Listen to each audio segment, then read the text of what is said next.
আপনার মেসেঞ্জারে যখন কেউ কোনো লিঙ্ক সেন্ড করবে আর সেটা যখন আপনি ওপেন করতে চাইবেন, তখন কিন্তু হবে সেটা আপনার মেসেঞ্জারের জন্য একটা অনিরাপদ একটা ঝুঁকি।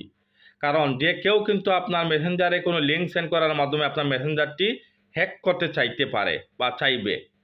তো এমন ঝুঁকি থেকে বাঁচতে আপনি কিন্তু চাইলে একটি ছোট্ট সেটআপের মাধ্যমে এটি চেঞ্জ করে একটি তৃতীয় একটি অপশন অর্থাৎ যেকোনো একটা ব্রাউজারের মাধ্যমে এই লিঙ্কটি ওপেন করাতে পারেন। আর এই সেটআপটি কীভাবে করবেন দেখার জন্য আমার সাথেই থাকুন। আর এমন আরও ইন্টারেস্টিং ভিডিও পাওয়ার জন্য আমার পেজটি ফলো দিবেন এবং শেয়ার করে দেবেন, যাতে ভবিষ্যতে কাজে আসতে পারে। পাশাপাশি আমার ইউটিউব চ্যানেলটি সাবস্ক্রাইব করে দেবেন। তাহলে চলুন কীভাবে এই কাজটি করতে হয় দেখে নেই। প্রথমে তো চলে যাবেন মেসেঞ্জার অ্যাপসে, তারপর আপনি চলে যাবেন প্রোফাইল মেনুতে, নিচে 3 ডট অপশনটি প্রোফাইল মেনু, তারপর উপরে সেটিং অপশনটিতে ক্লিক করবেন।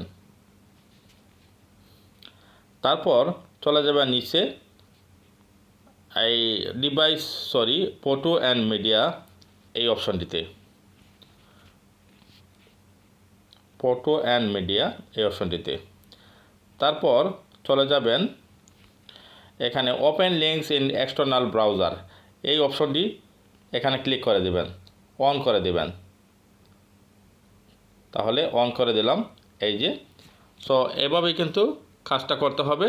এখন থেকে আপনার মেসেঞ্জারে কোনো লিঙ্ক আসলে বা কেউ কোনো লিঙ্ক শেয়ার করলে সেটি মেসেঞ্জার থেকে ডাইরেক্ট ওপেন না হয়ে আপনার তৃতীয় কোনো একটি ব্রাউজারে, যে কোনো একটা ব্রাউজারের মাধ্যমে ওপেন হবে।